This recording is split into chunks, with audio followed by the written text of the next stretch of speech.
Hello, welcome back to Carnage Corner, Carnage Cravers. I am Ken Carnage, and I want to thank you again for helping me to celebrate the opening of Deadpool by going over the X-Men films of the past. I've already done X-Men, the original X-Men trilogy. I've done the 2 Wolverine films and X-Men First Class. You can see my other videos for those. So today we're going to talk about the last X-Men film that we got. It was Days of Future Past.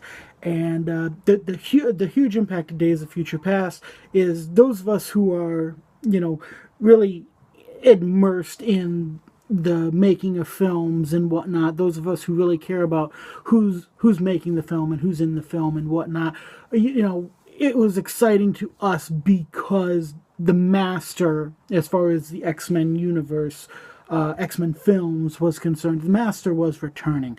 Bryan Singer was the man who had brought us X-Men and X2, and they were easily the best X-Men films of the franchise.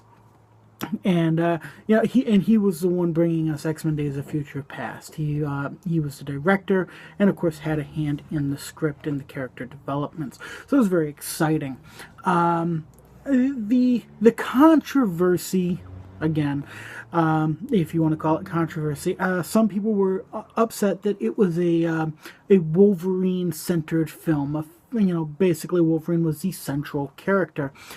Because, of course, in the Days of Future Past storyline in the comics themselves, it, of course, is Kitty Pryde, who is Kitty Pryde and, of course, also Cable Bishop, who are the 2 main characters as far as the Days of Future Past.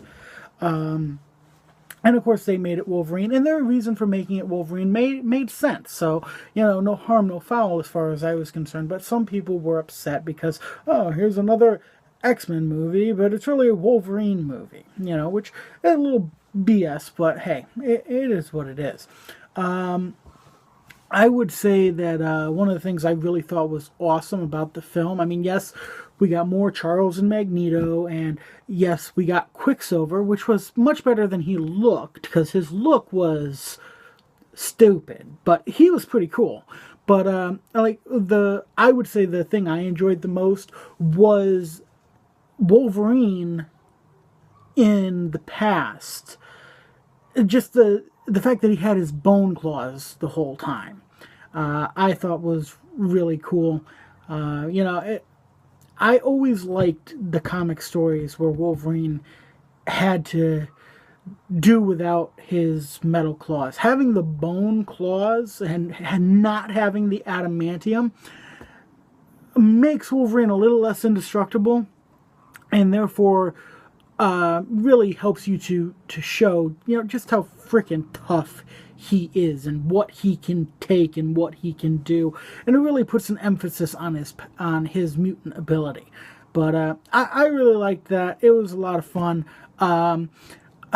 Again, the shit in my opinion is Mystique. I'm not buying I don't like the Mystique centricness of this, because in the original trilogy, Mystique's a great character, but she's a side character. I don't like, I honestly, I don't even like Jennifer Lawrence's portrayal of Mystique. I don't buy it. That's just my personal opinion. I'm not saying it's right, wrong, or indifferent. It's just I don't buy it.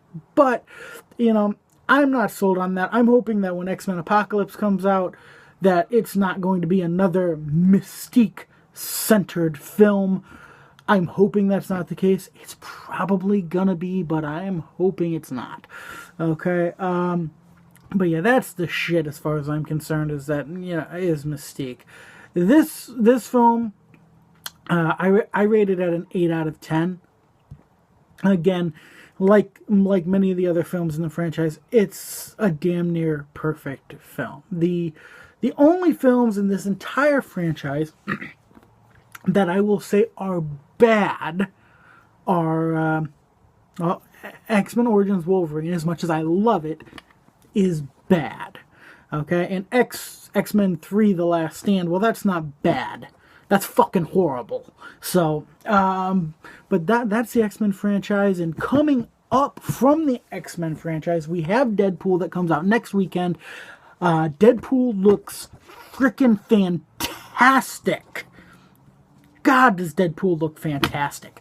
And it really looks like they're going to tie it into the rest of the X-Men universe, which I'm very curious to see how that will work.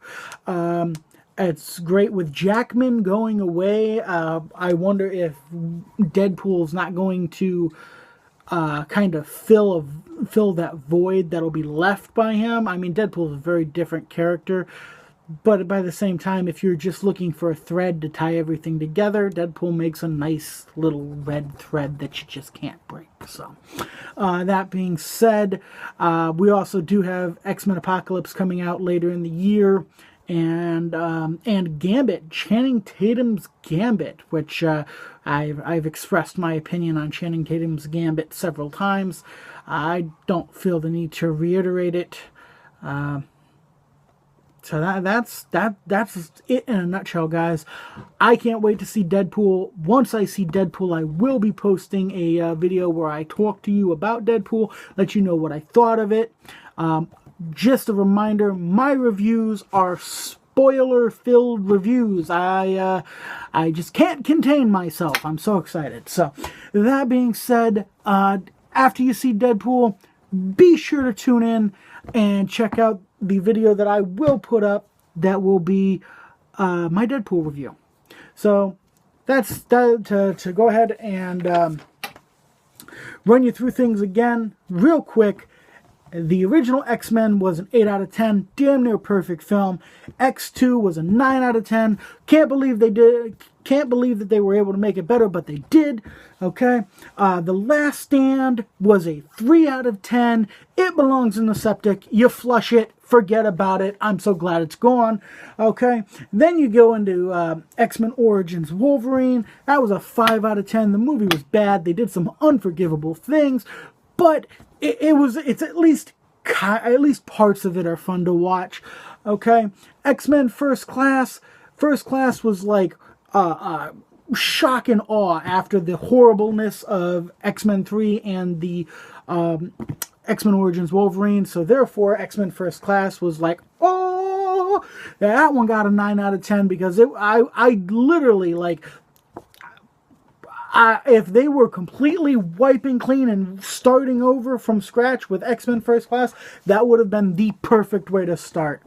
Okay, followed up with The Wolverine, which got an 8 out of 10 because I liked the fact that there was no, like, team of mutants and that it was just Wolverine dealing with Wolverine problems, you know.